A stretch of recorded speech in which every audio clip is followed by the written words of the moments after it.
बच्चों हम लोग यूनिट नंबर 10 हेलो एल्केन और हेलो एरिनो के अभ्यास प्रश्न सॉल्व कर रहे थे, जिसमें से 13 प्रश्न हम लोग सॉल्व कर चुके थे और आज हम आगे के प्रश्नों पर चर्चा करेंगे। तो देखिए बच्चों ध्यान दीजिएगा, प्रश्न नंबर 14 क्या है। देखिए, निम्नलिखित प्रत्येक अभिक्रिया में बनने वाले मुख्य कार्बनिक उत्पाद की संरचना लिखिए। देखिए बच्चों क्या है कि ये अभिक्रियाएं आपको दी हुई है और इन अभिक्रियाओं में बनने वाले मुख्य कार्बनिक उत्पाद हमें बताना है।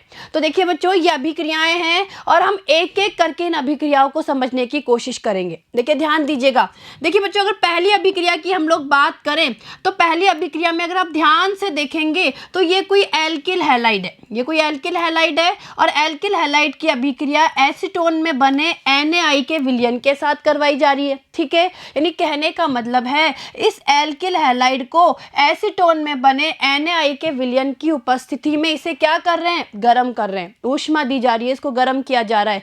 यह अभिक्रिया आप पढ़ के आए हुए हो, कौन सी अभिक्रिया है ये, फिंकेलस्टाइन अभिक्रिया। देखिए बच्चों क्या है, ये फिंकेलस्टाइन अभिक्रिया है।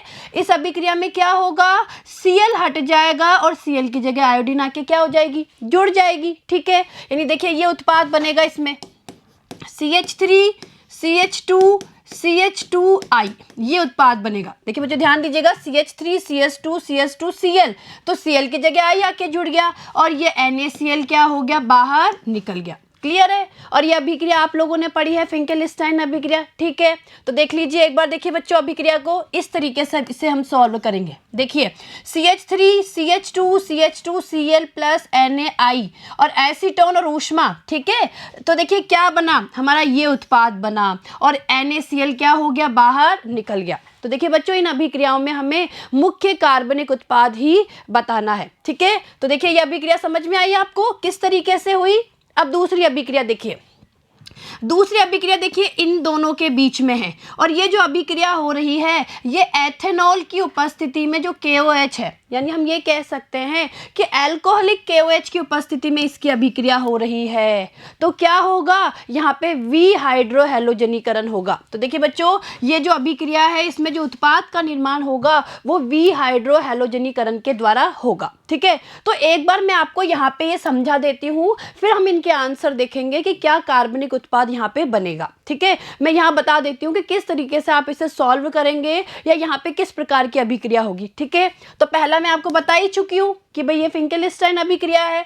दूसरा मैंने आपको बता दिया यहाँ पे V हाइड्रोहेलोजनीकरण होगा। अरे भाई हम लोगों ने पढ़ा है कि किसी भी एल्किल हैलाइड की अभिक्रिया अल्कोहलिक KOH के साथ करवाते हैं तो V हाइड्रोहेलोजनीकरण होता है। ठीक है, तो यहाँ पे जो उत्पाद बनेगा वो V हाइड्रोहेलोजनीकरण के द्वारा बनेगा और अभी हम जब इसका आंसर देखेंगे तब मैं आपको वहाँ समझाऊंगी कि क्या उत्पाद बनेगा। ठीक है, अगला देखिए, देखिए अगर तीसरे की हम लोग बात करें तो तीसरे में देखिए ये कोई हमारी एल्किल हैलाइड है और एल्किल हैलाइड की अभिक्रिया NaOH के साथ करवा रहे हैं, जल की उपस्थिति में, या हम ये कह सकते हैं जलीय NaOH के साथ करवा रहे हैं। तो यहाँ पे सीधा सीधा नाभिक इसमें ही प्रतिस्थापन अभिक्रिया होगी, यानी Br हट जाएगा और Br की जगह OH आके क्या हो जाएगा, जुड़ जाएगा। क्लियर है, अगली अभिक्रिया देखिए, देखिए बच्चों अगली अभिक्रिया अगर आप देखेंगे CH3 CH2 Br plus KCN के साथ अभिक्रिया करवा रहे जलीय एथेनॉल की उपस्थिति में, क्या होगा, यहाँ पे भी नाभिक स्नेही प्रतिस्थापन अभिक्रिया होगी,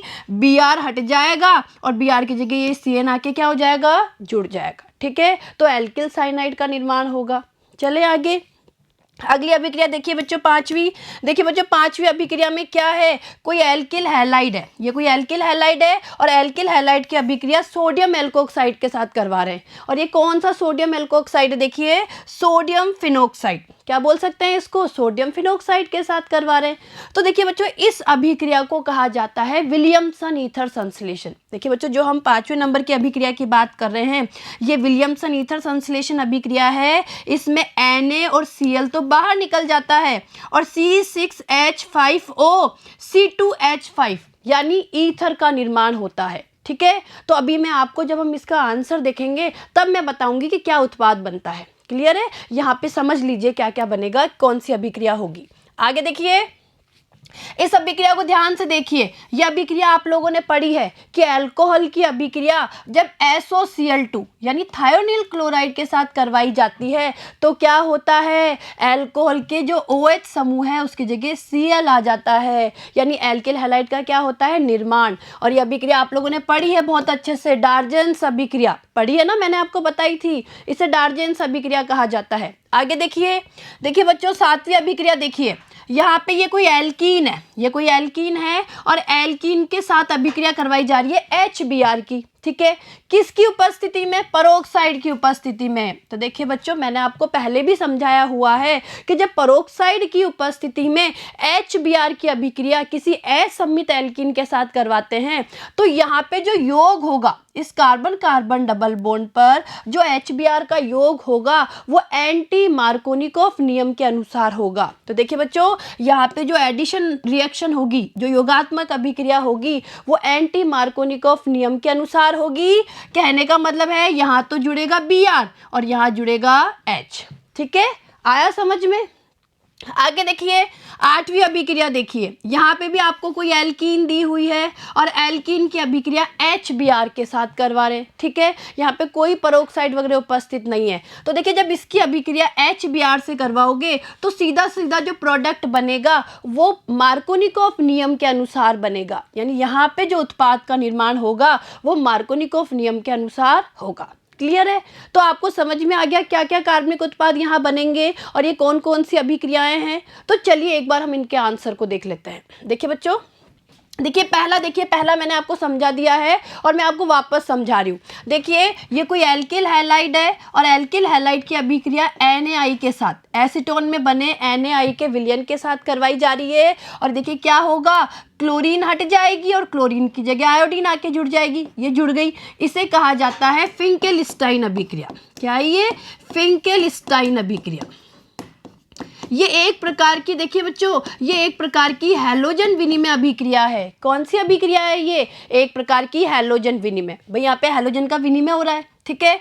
दूसरी अभिक्रिया देखिए, मैंने आपको दूसरी अभिक्रिया में समझाया था कि जब अल्कोहलिक KOH के साथ में किसी एल्किल हैलाइड की अभिक्रिया करवाते हैं तो विहाइड्रोहैलोजनीकरण होता है, ठीक है। तो देखिए यहाँ पे ये उत्पाद बनेगा, एक बार देख लो बच्चों, मैं इसको खोल के लिख रही हूँ, इसे CH3 ये CH3Br। देखिए इस कार्बनिक यौगिक को मैं इस तरीके से खोल के लिख सकती हूँ, इस कार्बनिक यौगिक को। अब इसकी अभिक्रिया अल्कोहलिक KOH के साथ यानी एथेनॉल की उपस्थिति में जब KOH के साथ करवाते हैं तो देखिए विहाइड्रोहैलोजनीकरण होगा, यानी यहाँ से तो Br बाहर निकलेगा और इस एक कार्बन से, भाई इन तीनों में से किसी भी एक कार्बन पे से हाइड्रोजन बाहर निकलेगी, यानी HBr बाहर निकलेगा। और HBr बाहर निकलेगा तो यहाँ पे डबल बॉन्ड का निर्माण होगा। तो देखिए क्या उत्पाद बनेगा यहाँ पे, CH3 डबल बॉन्ड CH2, ठीक है। तो देखिए ये हमारा क्या बन गया, इसका मुख्य उत्पाद। क्लियर है, आया समझ में। चलिए आगे देखिए, देखिए बच्चों ये अभिक्रिया देखिए ध्यान से, मैंने कहा था कि इस अभिक्रिया में क्या होगा, भाई एल्किल हैलाइड है कोई, इसकी अभिक्रिया NaOH के साथ करवा रहे हैं, सीधा सीधा नाभिक स्नेह प्रतिस्थापन अभिक्रिया होगी, Br हट जाएगा, भाई इस कार्बन से जुड़ा हुआ Br हट जाएगा और Br की जगह ये OH आके जुड़ जाएगा, ठीक है। तो अल्कोहल का निर्माण हो गया, ठीक है। आगे देखिए अगली अभिक्रिया, चौथी अभिक्रिया देखिए। देखिए बच्चों चौथी अभिक्रिया में क्या है, ये कोई हमारा एल्किल हैलाइड है, ब्रोमोएथेन है, इसकी अभिक्रिया पोटेशियम साइनाइड के साथ करवा रहे हैं जलीय एथेनॉल की उपस्थिति में। देखिए उत्पाद क्या बनेगा, भाई Br की जगह CN आ जाएगा, साइनाइड आ जाएगा और हमारे साइनाइड का, एल्किल साइनाइड का निर्माण होगा, ठीक है। चलिए अगली अभिक्रिया देखिए, पांचवी देखिए मैंने आपको समझाई थी, विलियमसन ईथर संश्लेषण अभिक्रिया है। यहाँ पे ये Na और Cl तो बाहर निकल जाएंगे और देखिए C6H5O C2H5 ये उत्पाद बनेगा जिसे कहा जाता है ईथर। क्या है ये, ईथर है। देखिए बच्चों ईथर के बारे में हम लोग पढ़ेंगे, जो हमारी नेक्स्ट यूनिट है उसमें हम अल्कोहल, फिनॉल और साथ में ईथर के बारे में पढ़ेंगे, तब आपको और समझ में आ जाएगा कि ईथर क्या होते हैं, ठीक है। और देखिए ये जो ईथर बना है इसको सामान्य रूप से फेनिटोल भी कहा जाता है, भाई इसका जो सामान्य नाम है वो फेनिटोल है। और इसका अगर IUPAC नाम की हम लोग बात करें तो IUPAC नाम क्या हो जाएगा इसका हो जाएगा एथोक्सीबेंजीन। क्या हो जाएगा, एथोक्सीबेंजीन, ठीक है, तो ये उत्पाद बनेगा, ये विलियमसन ईथर संश्लेषण है। चलिए आगे देखिए, अगली अभिक्रिया देखिए बच्चों, डार्जन्स अभिक्रिया, यानी ये कोई अल्कोहल है, हम SOCl2 थायोनिल क्लोराइड के साथ अभिक्रिया करवा रहे हैं, OH की जगह Cl आके जुड़ जाएगा, ठीक है, और ये प्रोडक्ट क्या बन गया हमारा, क्लोरोप्रोपेन। क्लोरोप्रोपेन का क्या हो गया, निर्माण। चलिए आगे देखिए, देखिए सातवीं अभिक्रिया देखिए, एल्कीन की अभिक्रिया HBr के साथ करवा रहे हैं परोक्साइड की उपस्थिति में। मैंने आपको कहा था कि परोक्साइड की उपस्थिति में जो ये योग होता है ये एंटी मार्कोनिकॉफ नियम के अनुसार होता है। एंटी मार्कोनिकॉफ किसके अनुसार होता है, एंटी मार्कोनिकॉफ नियम के अनुसार होता है। तो क्या होगा, देखिए यहाँ पे जो ये दोनों कार्बन है इसमें से इस कार्बन पे तो जुड़ जाएगी ब्रोमीन और इस कार्बन पे जुड़ जाएगी हाइड्रोजन। क्लियर है, तो देखिए इस तरीके से यहाँ पे उत्पाद का निर्माण होगा। क्लियर है, चलिए आगे देखिए, देखिए आठवीं अभिक्रिया देखिए, यहाँ पे भी एल्कीन है, एल्कीन की अभिक्रिया HBr से करवा रहे हैं। इस एल्कीन को देखिए बच्चों मैं खोल के ऐसे लिख सकती हूँ, समझने की कोशिश करना, CH3 CH double bond C और इससे जुड़े हुए हैं 2 CH3 समूह। मैं इस तरीके से लिख सकती हूँ इस एल्कीन को खोल के।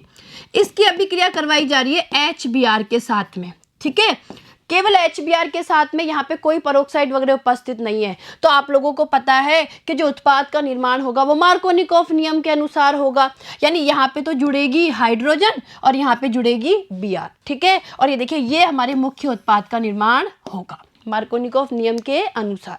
क्लियर है, तो देखिए बच्चों मैंने आपको ये अभिक्रियाएं भी समझा दी कि ये किस प्रकार की अभिक्रियाएं होती है और यहाँ पे क्या मुख्य उत्पाद बनता है वो भी मैंने आपको समझा दिया है। और ये प्रश्न आपको बहुत अच्छे से समझ में आया होगा कि कौन सी अभिक्रिया में कौन से उत्पाद का निर्माण होगा। ठीक है, चलिए आगे प्रश्न नंबर 15 देखिए, निम्नलिखित अभिक्रिया की क्रियाविधि लिखिए। देखिए बच्चों ये कोई अभिक्रिया है और हमें इसकी अभिक्रिया विधि बतानी है।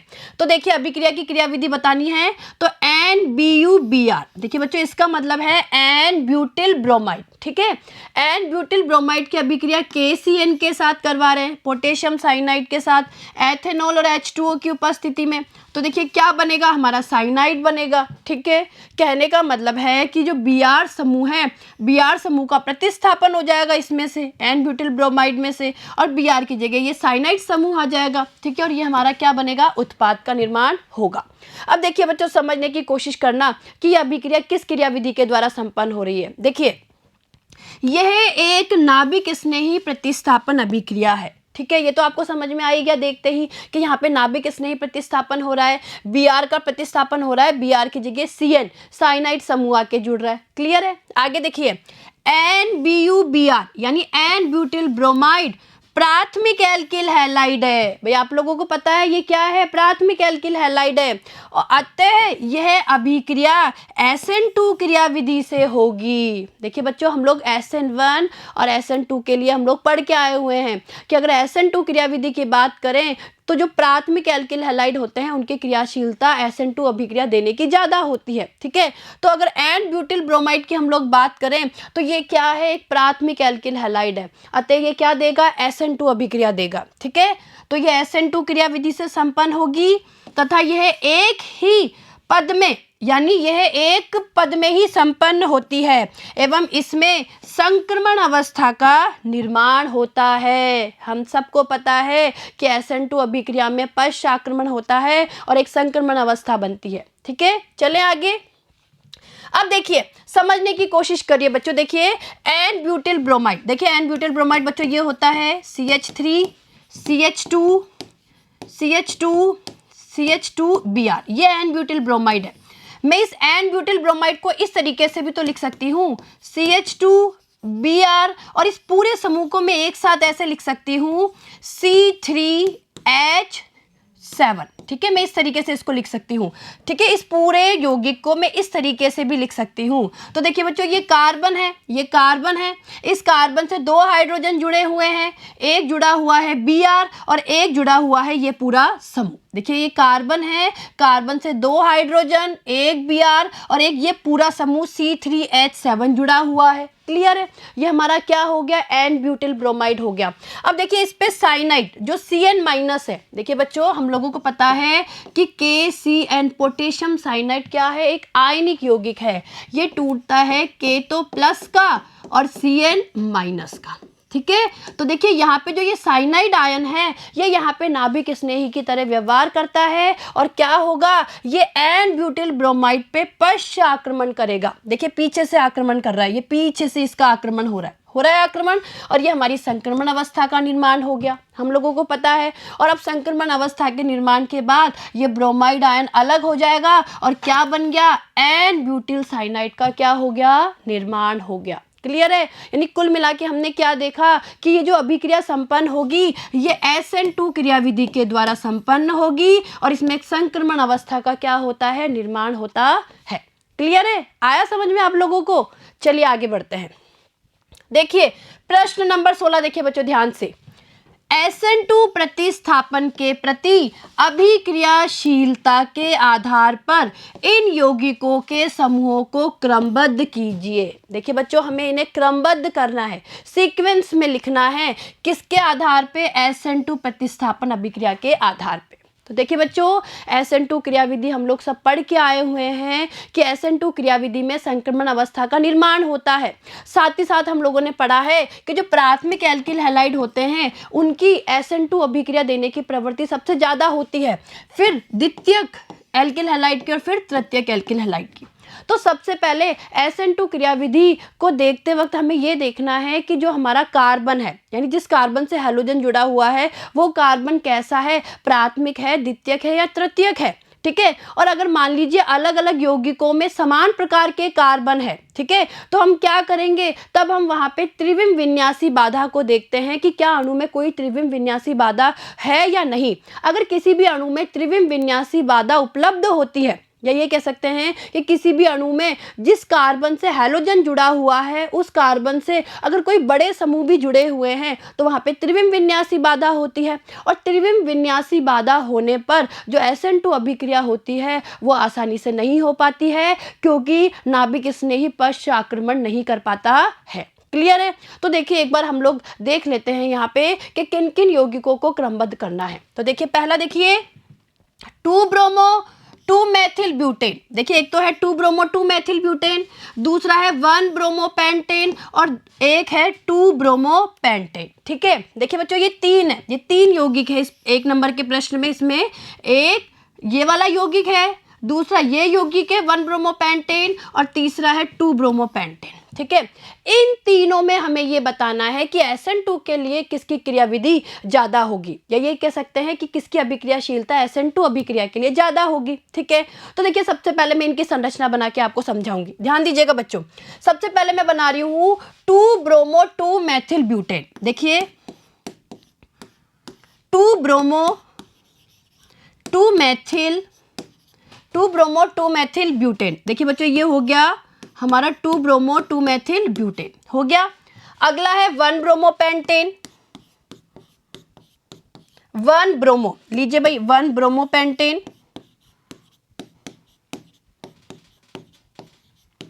ये हमारा हो गया 1 ब्रोमो पेंटेन। अगला है 2 ब्रोमो पेंटेन। देखिए बच्चों ध्यान दीजिएगा,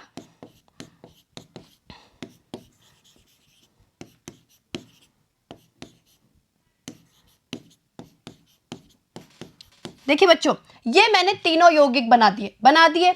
अब इन तीनों यौगिकों में हमें बताना है कि SN2 के प्रति किसकी अभिक्रियाशीलता ज्यादा है। देखिए बच्चों ध्यान दीजिए, ये किस प्रकार का एल्किल हैलाइड है, अगर आप ध्यान से देखोगे तो ये तृतीयक एल्किल हैलाइड है। ठीक है, क्योंकि यहाँ पे जो हैलोजन है, ब्रोमीन है, वो तृतीयक कार्बन से जुड़ी हुई है।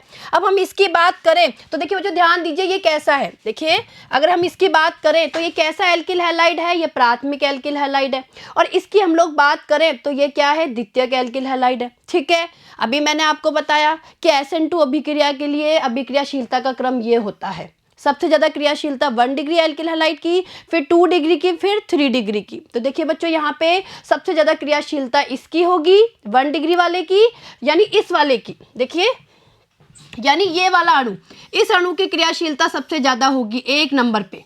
ठीक है। उसके बाद में देखिए समझने की कोशिश कीजिए, उसके बाद इस 2 डिग्री एल्किल हैलाइड की, ठीक है। यानी देखिए बच्चों ध्यान दीजिएगा, फर्स्ट नंबर पे इसकी क्रियाशीलता ज़्यादा होगी, सेकंड नंबर पे इस अणु की, ये जो पूरा अणु है इसकी क्रियाशीलता ज़्यादा होगी, और ये थर्ड नंबर पे ये इनकी क्रियाशीलता का क्या हो गया, क्रम हो गया। तो देखिए इसका आंसर देखिए एक बार, तो देखिए इधर देखिए बच्चों, आंसर समझने की कोशिश कीजिए। सबसे पहले 1 ब्रोमोपेंटेन, अरे भाई वो 1 ब्रोमोपेंटेन ही तो था।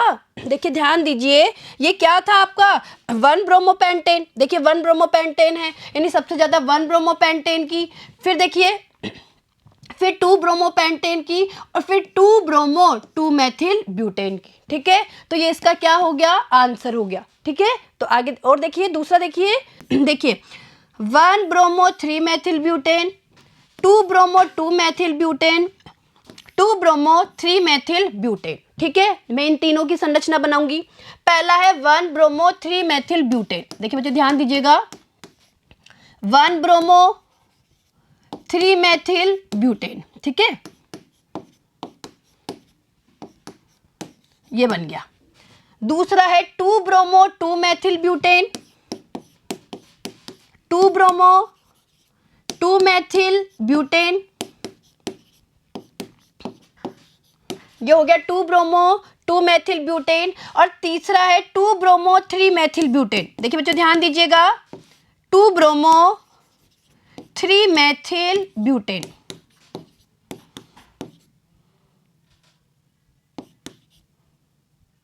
ठीक है। ये मैंने इन तीनों यौगिकों को बना दिया। ये पहला यौगिक बनाया मैंने 1 ब्रोमो 3 मेथिल ब्यूटेन, फिर बनाया मैंने 2 ब्रोमो 2 मेथिल ब्यूटेन, तीसरा मैंने बनाया है 2 ब्रोमो 3 मेथिल ब्यूटेन। देखिए बच्चों समझने की कोशिश करिए, ये कैसा एल्किल हैलाइड है, प्राथमिक एल्किल हैलाइड। देखिए ध्यान दीजिएगा, ये कैसा एल्किल हैलाइड है, प्राथमिक एल्किल हैलाइड है, ठीक है। इसकी बात करें तो ये आपका 3 डिग्री एल्किल हैलाइड है, और इसकी बात करें तो ये आपका 2 डिग्री यानी द्वितीयक एल्किल हैलाइड है। तो साफ दिख रहा है हमें SN2 के प्रति क्रियाशीलता, सबसे ज्यादा क्रियाशीलता इसकी होगी, उसके बाद इसकी, और फिर इसकी, क्योंकि ये 1 डिग्री एल्किल हैलाइड है, ये 2 डिग्री एल्किल हैलाइड है, ये 3 डिग्री एल्किल हैलाइड है। तो देखिए यहाँ पे अगर हम सबसे ज्यादा क्रियाशीलता की बात करें तो फर्स्ट नंबर पे इसकी क्रियाशीलता ज्यादा होगी। सेकंड नंबर पे अगर हम लोग बात करें तो सेकंड नंबर पे इस वाले यौगिक की क्रियाशीलता ज्यादा होगी, और थर्ड नंबर पे बात करें तो थर्ड नंबर पे इसकी क्रियाशीलता ज्यादा होगी। क्लियर है, आया समझ में ये आपको। चलिए अगला देखते हैं, तीसरा। देखिए बच्चों समझने की कोशिश करना।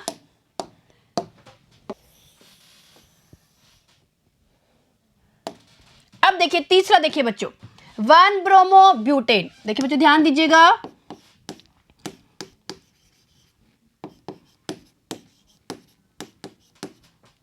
ये हो गया 1 ब्रोमो ब्यूटेन, ठीक है। दूसरा है 1 ब्रोमो 2 डाई मेथिल प्रोपेन, देखिए बच्चों ध्यान दीजिएगा, 1 bromo 2 di methyl, 1 bromo 2 di methyl propane हो गया ये। देखिए 1 ब्रोमो 2 डाई मेथिल प्रोपेन हो गया। अगला देखिए क्या है इसमें, 1 ब्रोमो 2 मेथिल ब्यूटेन, 1 ब्रोमो 2 पे मेथिल 2 मेथिल ब्यूटेन, ये 1 ब्रोमो 2 मेथिल ब्यूटेन हो गया। और अगला है 1 ब्रोमो 3 मेथिल ब्यूटेन, देखिए बच्चों ध्यान दीजिएगा, 1 ब्रोमो 3 मेथिल ब्यूटेन।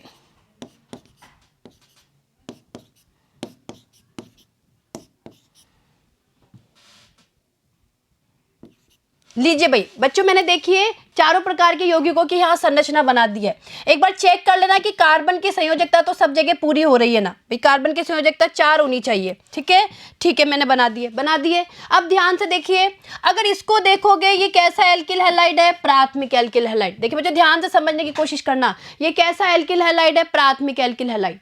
ये भी कैसा एल्किल हैलाइड है, प्राथमिक एल्किल हैलाइड, ठीक है। इसकी हम लोग बात करें, ये भी प्राथमिक एल्किल हैलाइड है, और ये भी प्राथमिक एल्किल हैलाइड है। देखिए बच्चों ध्यान दीजिए कि यहाँ पे जो चारों यौगिक है, ये जो चारों प्रकार के एल्किल हैलाइड है, ये प्राथमिक एल्किल हैलाइड है, ठीक है, यानी एल्किल हैलाइड समान है, ये प्राथमिक प्रकार के हैं। अब हमें ये देखना है यहाँ पे कि किसकी क्रियाशीलता ज्यादा है। तो अब हम ध्यान देंगे त्रिविम विन्यासी बाधा पर। भाई जहाँ पे भी समूह जुड़े हुए होंगे, या हम ये कह सकते हैं कि जिस एल्किल हैलाइड में बड़े समूह उपस्थित होंगे वहाँ त्रिविम बाधा ज़्यादा होगी और उनकी SN2 अभिक्रिया देने की प्रवृत्ति कम होगी। तो देखिए ध्यान दीजिए, अगर यहाँ पे देखेंगे, यहाँ पे किसी भी प्रकार की त्रिविम बाधा नहीं है। यहाँ देखिए, यहाँ इसके पास वाले कार्बन पे 2 समूह जुड़े हुए हैं, यहाँ पे इसके पास वाले कार्बन पे, ये जो कार्बन है इसके पास वाले कार्बन पे एक बल्कि समूह जुड़ा हुआ है, और यहाँ पे बात करें तो यहाँ पे एक कार्बन को छोड़ के उसके नेक्स्ट कार्बन पे एक मेथिल समूह जुड़ा हुआ है। ठीक है, यानी ये समूह जुड़े हुए हैं। तो अगर आप ध्यान से देखेंगे तो इसकी क्रियाशीलता सबसे ज़्यादा होगी फर्स्ट नंबर पे। ठीक है, क्यों होगी? क्योंकि यहाँ पे कोई भी समूह जुड़ा हुआ नहीं है, कोई भी बड़ा समूह जुड़ा हुआ नहीं है।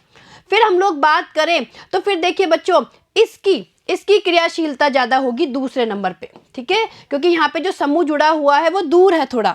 फिर उसके बाद तीसरे नंबर पे इसकी क्रियाशीलता होगी और चौथे नंबर पे इसकी क्रियाशीलता होगी।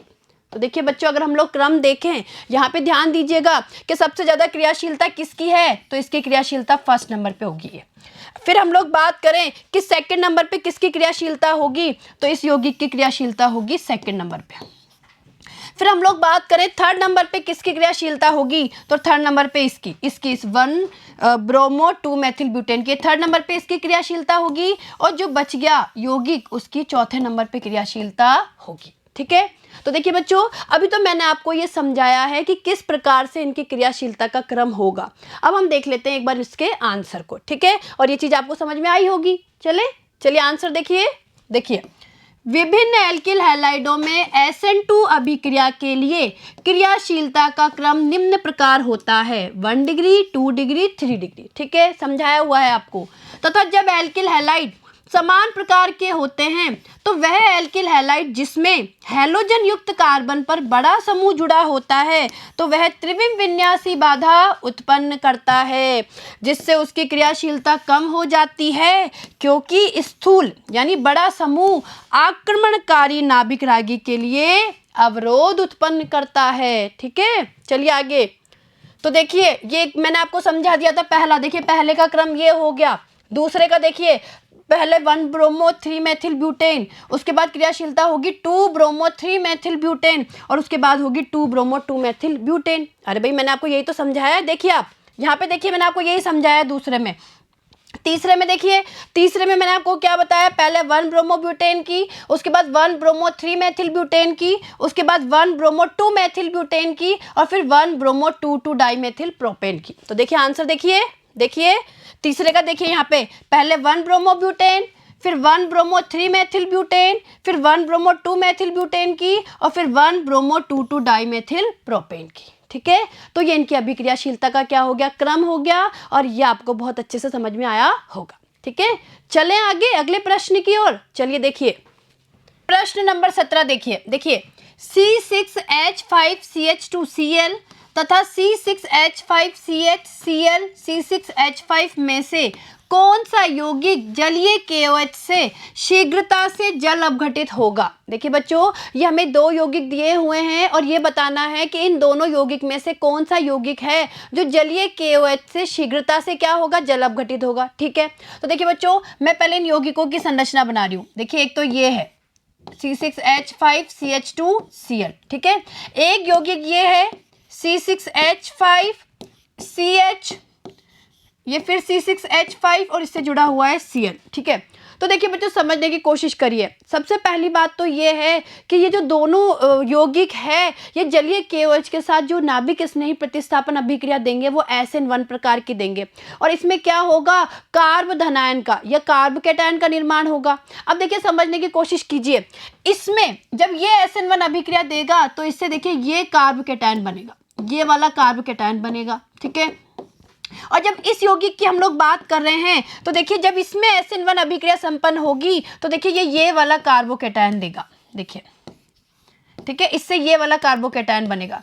अब देखिए बच्चों, अगर आप ध्यान से समझने की कोशिश करेंगे तो ये वाला जो कार्बोकैटायन है ये अधिक स्थायी है, क्योंकि यहाँ पे जो धनावेश है ये 2 बेंजीन वलय में अनुनाद करती है, यानी 2 बेंजीन वलय में इसका अनुनाद होता है। जबकि यहाँ हम लोग बात करें तो यहाँ ये धनावेश केवल एक ही बेंजीन वलय के साथ अनुनाद में भाग लेता है। वापस देखिए भाई, यहाँ पे इस धनायन की हम लोग बात करें, इस कार्ब धनायन की या कार्ब कैटायन की बात करें तो यहाँ पे धनायन 2 बेंजीन वलय के साथ अनुनाद में भाग लेता है और ये अधिक स्थायी है।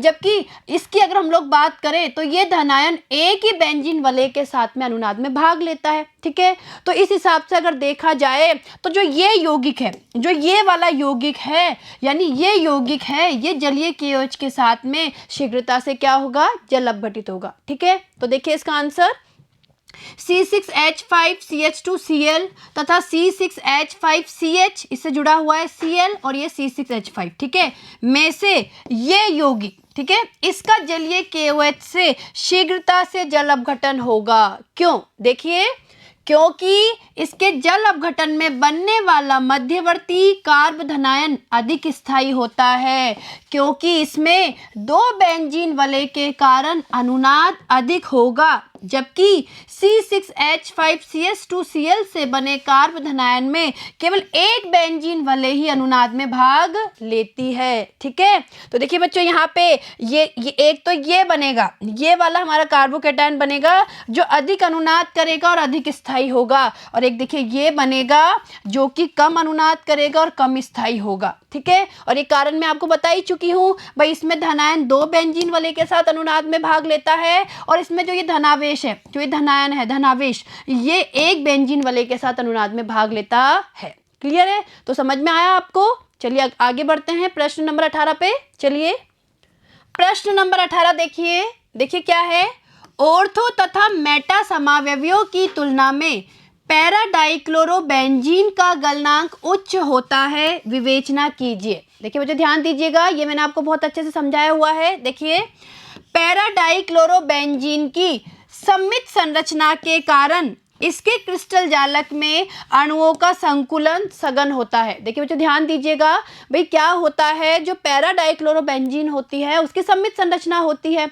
और इस कारण से क्रिस्टल जालक में इसके अणुओं का जो संकुलन होता है वो सघन रूप में होता है। ठीक है, अर्थात इसमें अंतराणुक आकर्षण प्रबल होता है, अतः पैरा डाइक्लोरोबेंजीन का गलनांक ऑर्थो तथा मेटा समावयवियों की तुलना में उच्च होता है। क्लियर है? चलिए आगे देखिए, देखिए ये ortho dichlorobenzene, Meta dichlorobenzene, para dichlorobenzene, और इनमें से पैरा डाइक्लोरोबेंजीन का गलनांक ज़्यादा होता है क्योंकि सममित संरचना होती है। आया समझ में? चलिए अगला प्रश्न देखिए, प्रश्न नंबर 19 देखिए, निम्नलिखित परिवर्तन कैसे संपन्न किए जा सकते हैं। देखिए बच्चों, इस प्रश्न को ध्यान से समझने की कोशिश करना। भाई क्या है, यहाँ पे आपको अभिकारक भी दिए हुए हैं और उत्पाद भी दिए हुए हैं। देखिए बच्चों वापस देखिए, ये जो प्रश्न है इसमें अभिकारक भी दिए हुए हैं और उत्पाद भी दिए हुए हैं। केवल ये बताना है कि अभिकारक से उत्पाद का निर्माण किस अभिक्रिया के द्वारा संपन्न होगा, यानी ये परिवर्तन कैसे होंगे ये हमें बताना है। तो देखिए पहला क्या है, प्रोपीन से प्रोपेन 1 ऑल। देखिए बच्चों पहला क्या है, प्रोपीन से प्रोपेन 1 ऑल। दूसरा क्या है, एथेनॉल से ब्यूट 1 आइन। देखिए दूसरा क्या है, एथेनॉल से ब्यूट 1 आइन। तीसरा क्या है, 1 ब्रोमोप्रोपेन से 2 ब्रोमोप्रोपेन। चौथा है टोलुइन से बेंजिल अल्कोहल। पांचवा है बेंजीन से 4 ब्रोमोनाइट्रोबेंजीन। ठीक है, छठा देखिए बेंजिल अल्कोहल से 2 फेनिल एथेनोइक अम्ल। सातवां देखिए एथेनॉल से प्रोपेन नाइट्राइल। आठवां है एनिलीन से क्लोरोबेंजीन। नौवां है 2 क्लोरोब्यूटेन से 3,4 डाईमेथिल हेक्सेन। 10वां है 2 मेथिल 1 प्रोपीन से 2 क्लोरो 2 मेथिल प्रोपेन। 11वां है एथिल क्लोराइड से प्रोपेनोइक अम्ल। 12वां है ब्यूट 1 इन से एन ब्यूटिल आयोडाइड। 13वां है 2 क्लोरोप्रोपेन से 1 प्रोपेनॉल। 14वां देखिए आइसोप्रोपिल अल्कोहल से आयोडोफोम। 15वां है क्लोरोबेंजीन से पैरानाइट्रोफिनॉल। 16वां है 2 ब्रोमोप्रोपेन से 1 ब्रोमोप्रोपेन। 17वां है क्लोरोएथेन से ब्यूटेन।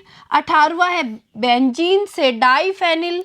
19वां है तृतीयक ब्यूटिल ब्रोमाइड से आइसोब्यूटिल ब्रोमाइड। और 20वां है एनिलीन से फेनिल आइसोसाइनाइड। तो देखिए बच्चों, हमें ये बताना है कि यहाँ पे कौन सी अभिक्रिया लगेगी जिसके द्वारा इन अभिकारकों से उत्पाद का निर्माण होगा। तो देखिए इनके आंसर देखिए, पहला देखिए बच्चों, जो पहला था वो हमारा था कि प्रोपीन से प्रोपेन 1 ओल का निर्माण कैसे होगा। क्लियर है? देखिए बच्चों, समझने की कोशिश करना। सबसे पहले हम प्रोपीन की अभिक्रिया HBr के साथ करवाएंगे, पेरोक्साइड की उपस्थिति में करवा दिया। यहाँ पे योगात्मक अभिक्रिया होगी और ये बन गया हमारा 1 ब्रोमोप्रोपेन, 1 ब्रोमोप्रोपेन बन गया।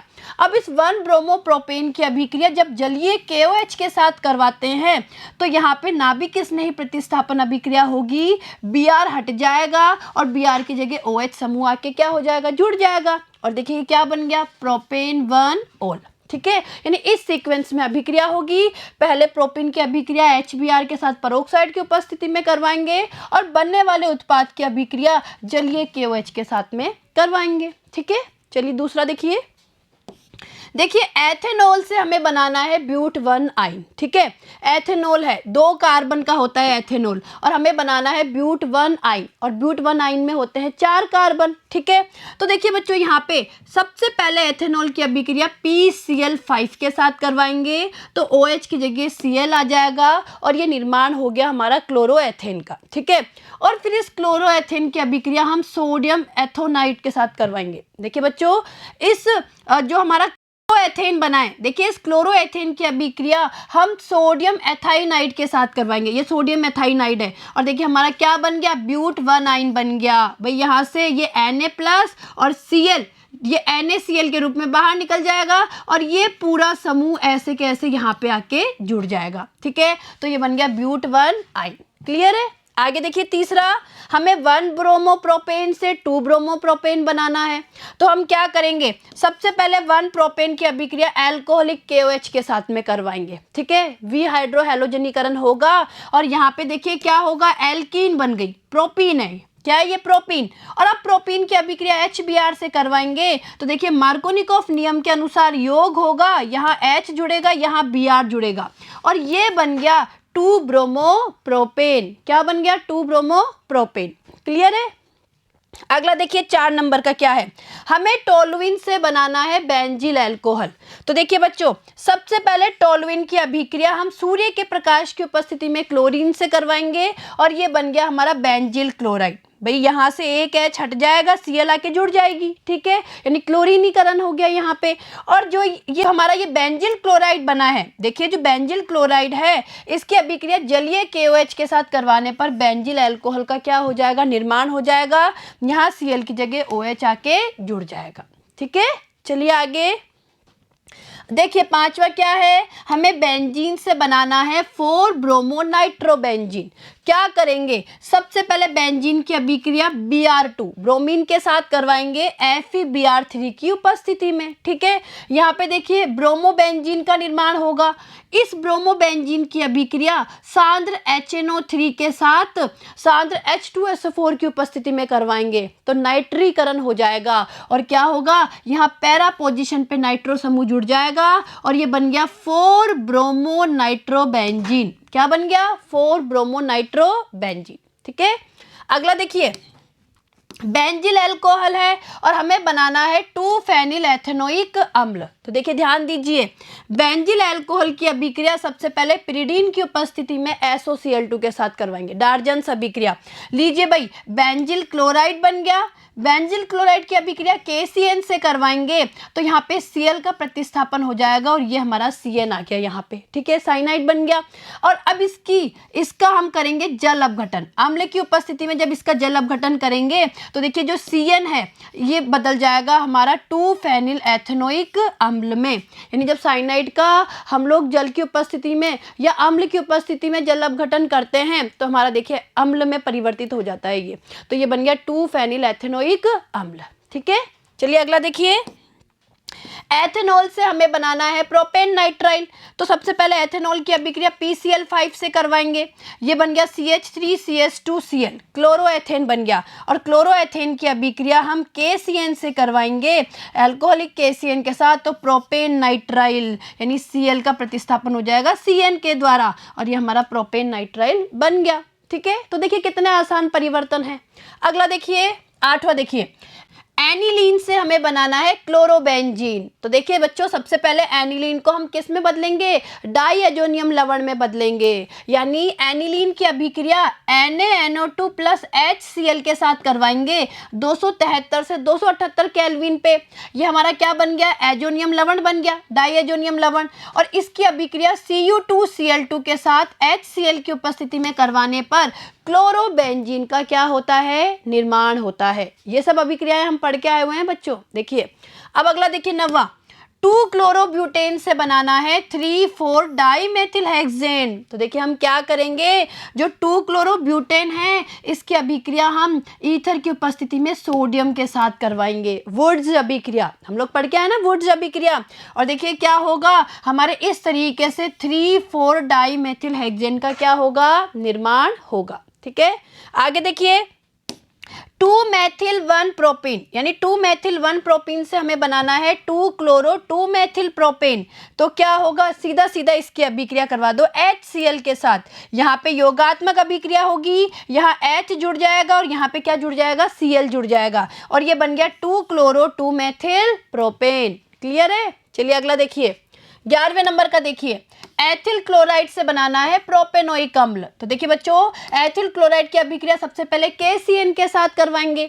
Cl की जगह क्या आ गया, CN। ठीक है, साइनाइड बन गया। और इस साइनाइड का जब हम अम्ल की उपस्थिति में जल अपघटन करेंगे, यानी अम्ल की उपस्थिति में जल से अभिक्रिया करवाएंगे, तो प्रोपेनोइक अम्ल का क्या होगा, निर्माण होगा। क्लियर है।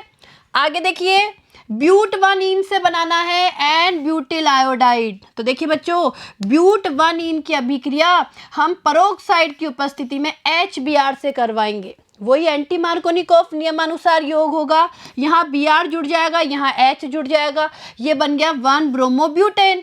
अब इस 1 ब्रोमोब्यूटेन पे हम लोग क्या करेंगे, फिंकेलस्टाइन अभिक्रिया लगाएंगे। ठीक है, यानी हम इसकी अभिक्रिया एसीटोन में बने Na के विलयन के साथ करवाएंगे, तो Br की जगह कौन आ जाएगा, आयोडीन आ जाएगी, हैलोजन विनिमय हो जाएगा और एन ब्यूटिल आयोडाइड का क्या हो जाएगा, निर्माण। ठीक है, अगला देखिए 13वां, 2 क्लोरोप्रोपेन। देखिए बच्चों, ये 2 क्लोरोप्रोपेन है। अब 2 क्लोरोप्रोपेन से बनाना है 1 प्रोपेनॉल। तो सबसे पहले देखिए हम क्या करेंगे, 2 क्लोरोप्रोपेन की अभिक्रिया अल्कोहलिक KOH के साथ करवाएंगे, तो विहाइड्रोहेलोजनीकरण के द्वारा ये एल्कीन बनेगी। बन गई है एल्कीन, क्या बन गई है, हमारी प्रोपीन बन गई। ठीक है, अब इस प्रोपीन की अभिक्रिया BH3, ठीक है, और H2O2OH माइनस के साथ करवाएंगे, तो हमें प्राप्त होगा प्रोपेनॉल। देखिए बच्चों, ये हाइड्रोबोरिनीकरण ऑक्सीकरण अभिक्रिया है। ये जो अभिक्रिया है ये हाइड्रोबोरिनीकरण ऑक्सीकरण अभिक्रिया है, जो कि एल्कीन के द्वारा दी जाती है और इसमें अल्कोहल का निर्माण होता है। तो देखिए जब इसकी अभिक्रिया, ये जो एल्कीन है इसकी अभिक्रिया BH3 के साथ करवाई तो हाइड्रोबोरोनीकरण होगा, और बाद में जब H2O2 और OH माइनस के द्वारा इसका ऑक्सीकरण करवाया तो हमें ये 1 प्रोपेनॉल प्राप्त होगा। इसे कहते हैं हाइड्रोबोरिनीकरण ऑक्सीकरण अभिक्रिया। ठीक है, आगे देखिए 14वां देखिए, आइसोप्रोपिल अल्कोहल से बनाना है आयोडोफोम। देखिए बच्चों, आइसोप्रोपिल अल्कोहल है और हमें आयोडोफोम बनाना है, तो क्या करेंगे, जो आइसोप्रोपिल अल्कोहल है इसकी अभिक्रिया करवाएंगे हम NaOH प्लस I2 के साथ में। ठीक है, इसकी अभिक्रिया करवाएंगे और अभिक्रिया के साथ में देखिए हमें ये आयोडोफोम मिलेगा और ये CH3COONA भी बनेगा। ठीक है, चले आगे 15वां देखिए, क्लोरोबेंजीन से बनाना है पैरानाइट्रोफिनोल। तो देखिए बच्चों क्या होगा, सबसे पहले क्लोरोबेंजीन का हम नाइट्रीकरण करेंगे, यानी क्लोरोबेंजीन की अभिक्रिया सांद्र HNO3 और सांद्र H2SO4 के साथ करवाएंगे, तो क्या हो जाएगा, पैरा पे नाइट्रो समूह जुड़ जाएगा, जुड़ गया। अब बनने वाले इस उत्पाद का हम जलीय NaOH के साथ अभिक्रिया करवाएंगे और फिर अम्ल की उपस्थिति में इसे गर्म करेंगे, तो हमें पैरा नाइट्रोफिनोल प्राप्त होगा। यानी अब क्या होगा, यहाँ पे इस क्लोरीन की जगह OH समूह आके क्या हो जाएगा, जुड़ जाएगा। ठीक है, अगला देखिए 16वां देखिए, 2 ब्रोमोप्रोपेन से बनाना है 1 ब्रोमोप्रोपेन। तो देखिए बच्चों, ये 2 ब्रोमोप्रोपेन है, हम क्या करेंगे, इसकी अभिक्रिया अल्कोहलिक KOH के साथ करवाएंगे। अल्कोहलिक KOH के साथ करवाने पर एल्कीन बना और इस एल्कीन की अभिक्रिया HBr के साथ करवाएंगे परोक्साइड की उपस्थिति में, तो हमें प्राप्त होगा 1 ब्रोमोप्रोपेन। ठीक है, चलिए अगला देखिए 17वां देखिए, क्लोरोएथेन है, क्लोरोएथेन से बनाना है ब्यूटेन। क्या करेंगे, सीधा सीधा हम क्या करेंगे, इसकी अभिक्रिया सोडियम के साथ करवाएंगे, यानी ईथर की उपस्थिति में सोडियम के साथ इसकी अभिक्रिया करवाएंगे और ब्यूटेन बन गया। वुड्स अभिक्रिया है, ये हम लोग पढ़ के आए हुए हैं सब लोग। 18वां देखिए, बेंजीन से बनाना है डाइफेनिल। तो देखिए बच्चों, पहले बेंजीन का क्लोरीनीकरण करेंगे, यानी बेंजीन की अभिक्रिया Cl2 के साथ FeCl3 की उपस्थिति में करवाएंगे तो क्लोरोबेंजीन बन गया। और क्लोरोबेंजीन की अभिक्रिया हम लोग करवाएंगे सोडियम के साथ ईथर की उपस्थिति में, ये क्या बन गया, डाइफेनिल, वुड्स फिटिंग अभिक्रिया। ठीक है, आगे देखिए 19वां देखिए, तृतीयक ब्यूटिल ब्रोमाइड से आइसोब्यूटिल ब्रोमाइड। तो देखिए बच्चों ध्यान दीजिए, भाई हम क्या करेंगे, सबसे पहले यहाँ पे वी हाइड्रोहेलोजनीकरण करवाएंगे, यानी इसकी अभिक्रिया अल्कोहलिक KOH के साथ करवाएंगे और हमें ये एल्कीन प्राप्त होगी। ठीक है, अब ये जो एल्कीन मिली है इसकी अभिक्रिया HBr के साथ करवाएंगे, परोक्साइड की उपस्थिति में एंटी मार्कोनिकॉफ योग होगा और आइसोब्यूटिल ब्रोमाइड का क्या हो जाएगा, निर्माण हो जाएगा। ठीक है, चलें आगे, चलिए आगे देखिए 20वां देखिए, एनिलीन से हमें बनाना है फेनिल आइसोसाइनाइड। तो देखिए बच्चों क्या होगा, एनिलीन की अभिक्रिया क्लोरोफॉर्म के साथ KOH की उपस्थिति में करवाएंगे तो हमें फेनिल आइसोसाइनाइड प्राप्त होगा, साथ में KCl और H2O बाहर निकल जाएगी। ठीक है, तो ये परिवर्तन आपको समझ में आए। देखिए बच्चों, ये परिवर्तन अच्छे से हम जब भी कर पाएंगे जब हमें अभिक्रियाएं पता हो, जब हमें ये पता हो कि किस अभिक्रिया से क्या उत्पाद बनता है और ये स्टेप हमें पता हो कि एक के बाद एक क्या स्टेप होगी जिससे कि हम अभिकारक से उत्पाद का निर्माण कर सके। तो ये चीज़ें हमें प्रैक्टिस से ही आएगी। ठीक है, अगला देखिए प्रश्न नंबर 20 देखिए, एल्किल क्लोराइड की जलीय KOH से अभिक्रिया द्वारा एल्कोहल बनती है, लेकिन एल्कोहलिक KOH की उपस्थिति में एल्कीन मुख्य उत्पाद के रूप में प्राप्त होती है, समझाइए। देखिए बच्चों, प्रश्न ये पूछ रहा है कि जब एल्किल क्लोराइड की अभिक्रिया जलीय KOH से करवाते हैं तब तो वहाँ पे एल्कोहल बनती है, यानी तब तो होती है नाभिक स्नेही प्रतिस्थापन अभिक्रिया, और जब एल्किल क्लोराइड की अभिक्रिया एल्कोहलिक KOH के साथ करवाते हैं तो तब होता है विहाइड्रोहेलोजनीकरण और बनती है एल्कीन। तो हमें समझाना है ऐसा क्यों। तो देखिए बच्चों ध्यान दीजिएगा आंसर। देखिए, जब किसी एल्किल हैलाइड की क्रिया किसी नाभिक स्नेही या क्षार से करवाते हैं तो प्रतिस्थापन तथा विलोपन अभिक्रिया में प्रतिस्पर्धा होती है। इसमें कम ध्रुवीय विलायक जैसे अल्कोहल की उपस्थिति में विलोपन अभिक्रिया होकर मुख्य उत्पाद एल्कीन प्राप्त होती है, क्योंकि अल्कोहल की कम ध्रुवता के कारण नाभिक स्नेही की सांद्रता कम होगी। क्लियर है। अतः एल्किल क्लोराइड से प्रोटॉन यानी H+ तथा हैलोजन का विलोपन होके एल्कीन बनती है। क्लियर है। जबकि देखिए, जबकि अधिक ध्रुवीय विलायक जैसे जल में नाभिक स्नेही की सांद्रता अधिक होती है। ध्यान रखना बेटा, भाई जब क्या होता है, ध्रुवीय विलायक होता है जैसे जल, तो उसमें नाभिक स्नेही की सांद्रता अधिक होगी, अतः मुख्यतः प्रतिस्थापन होकर मुख्य उत्पाद अल्कोहल बनता है। यानी कहने का मतलब है कि देखिए, जब वहाँ पे अगर हम विलायक की बात करें, अगर विलायक ध्रुवीय होता है तो नाभिक स्नेही प्रतिस्थापन अभिक्रिया संपन्न होती है, और जब विलायक हमारा अध्रुवीय होता है जैसे अल्कोहल है, उस समय विहाइड्रोहेलोजनीकरण की अभिक्रिया होती है। और हमने अभी कारण पढ़ा कि ऐसा क्यों होता है। तो देखिए बच्चों, समझने की कोशिश करना। यहाँ पे देखिए विलोपन अभिक्रिया है और ये प्रतिस्थापन अभिक्रिया है। तो देखिए, ये मान लीजिए 2-ब्रोमोपेंटेन है और 2-ब्रोमोपेंटेन की अभिक्रिया अल्कोहलिक KOH के साथ करवा रहे हैं, तो क्या होगा, विहाइड्रोहेलोजनीकरण होगा और दो उत्पाद मिलेंगे। ठीक है, एक तो मिलेगा पेंट-1-इन और दूसरा उत्पाद ये मिलेगा पेंट-2-इन। ठीक है, जिसमें ये मुख्य उत्पाद के रूप में बनेगा। यानी हमने क्या देखा कि जब हमने अल्कोहल लिया, विलायक के रूप में अल्कोहल लिया, तो क्या हुआ, विलोपन अभिक्रिया संपन्न हुई। आगे देखिए, प्रतिस्थापन अभिक्रिया देखिए कब होगा, जब हम लोग मान लीजिए 2-ब्रोमो-2-मेथिल प्रोपेन है और जलीय KOH के साथ में अभिक्रिया करवा रहे हैं, तो यहाँ पे देखिए प्रतिस्थापन अभिक्रिया होगी, Br हट जाएगा और OH आगे जुड़ जाएगा, और देखिए क्या उत्पाद बना, 2-मेथिल प्रोपेन 2-ओल। क्लियर है, आया समझ में ये आपको।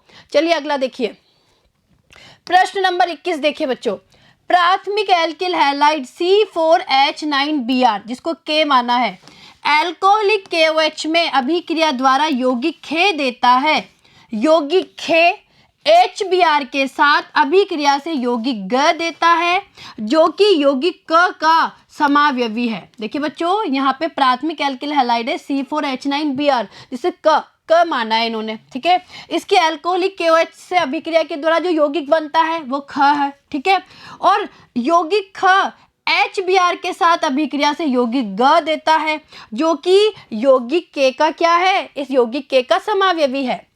जब यौगिक क की अभिक्रिया सोडियम धातु से होती है तो यौगिक घ बनता है जिसका सूत्र है C8H18, ठीक है, जो कि ब्यूटिल ब्रोमाइड की सोडियम से अभिक्रिया द्वारा बने उत्पाद से भिन्न है।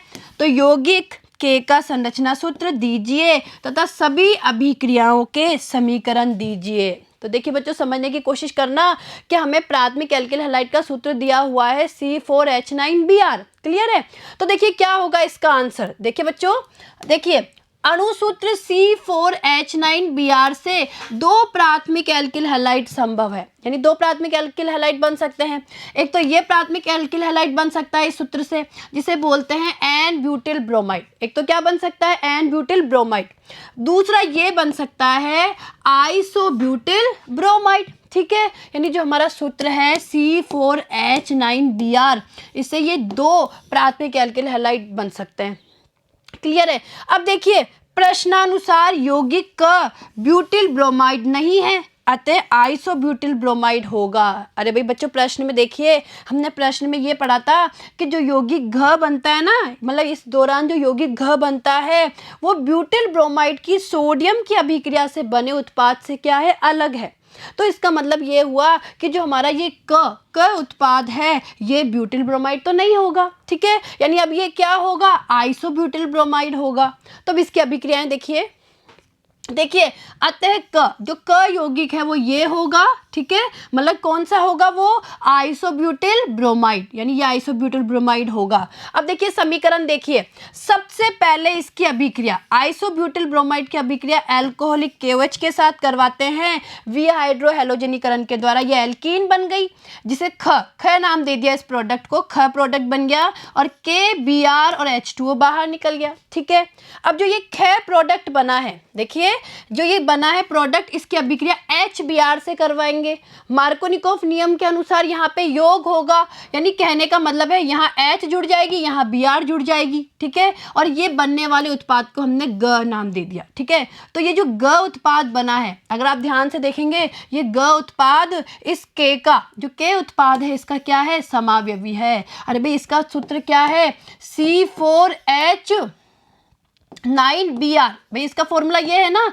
और ऐसे ही देखिए, अगर आप इसको देखेंगे तो इसका फॉर्मूला भी यही है C4H9Br। तो ये दोनों एक दूसरे के क्या है, समावयवी है, ठीक है। आगे देखिए इसकी अभिक्रिया जो क, देखिए बच्चों जो क उत्पाद है उसकी अभिक्रिया हम सोडियम के साथ अगर करवाते हैं, देखिए इसकी अभिक्रिया सोडियम से करवाते हैं तो देखिए यहाँ पे क्या होगा, 2,5-डाईमेथिल हेक्सेन, यानी ये उत्पाद बनेगा जिसका सूत्र होता है C8H18, ठीक है। और ये उत्पाद एन ब्यूटिल ब्रोमाइड की अभिक्रिया सोडियम से करवाने पर जो उत्पाद बनता है एन ऑक्टेन, उससे क्या है, भिन्न है। तो देखिए जब ये एन ब्यूटिल ब्रोमाइड की अभिक्रिया सोडियम से करवाते हैं तो यहाँ बनता है एन ऑक्टेन, जो कि इस प्रोडक्ट से क्या है, भिन्न है, ठीक है। तो इससे हमें क्लियर हो गया कि जो हमारा है, जो हमारा K है, यानी जो हमारा अभिकारक है जो क नंबर का है वो क्या है, ये है आइसोब्यूटिल ब्रोमाइड, ठीक है। चलें आगे, अगला देखिए प्रश्न नंबर 22, तब क्या होता है जब, देखिए ध्यान दीजिएगा, तब क्या होता है जब, पहला देखिए एन ब्यूटिल क्लोराइड को अल्कोहलिक KOH के साथ अभिकृत किया जाता है। दूसरा देखिए शुष्क ईथर की उपस्थिति में ब्रोमोबेंजीन की अभिक्रिया मैग्नीशियम से होती है। तीसरा देखिए क्लोरोबेंजीन का जल अपघटन किया जाता है। चौथा देखिए एथिल क्लोराइड की अभिक्रिया जलीय KOH से होती है।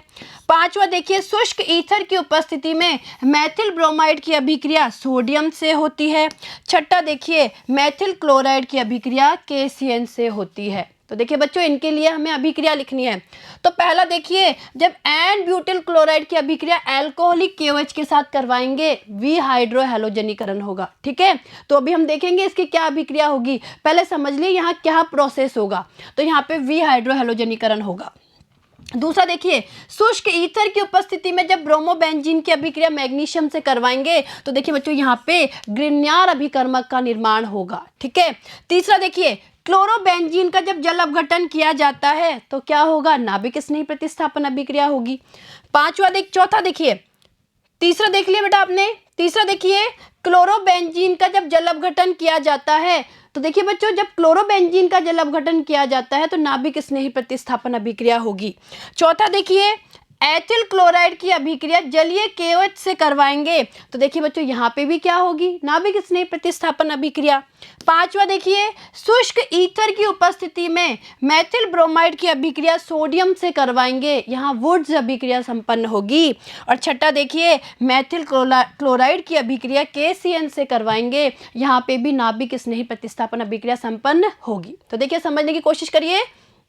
पहला देखिए, एन ब्यूटिल क्लोराइड को एल्कोहलिक KOH के साथ अभिकृत कराने पर बीटा विलोपन द्वारा ब्यूट 1 बनती है। कहने का मतलब है वी हाइड्रोहैलोजनीकरण होता है। और देखिए, ये अभिक्रिया होगी भाई, इस एन ब्यूटिल क्लोराइड की अभिक्रिया एल्कोहलिक KOH के साथ करवा रहे हैं। यहाँ से Cl और यहाँ से एक हाइड्रोजन बाहर निकल जाएगा, HCl बाहर निकल जाएगी और ये आपकी एल्कीन बन गई ब्यूट 1। ठीक है।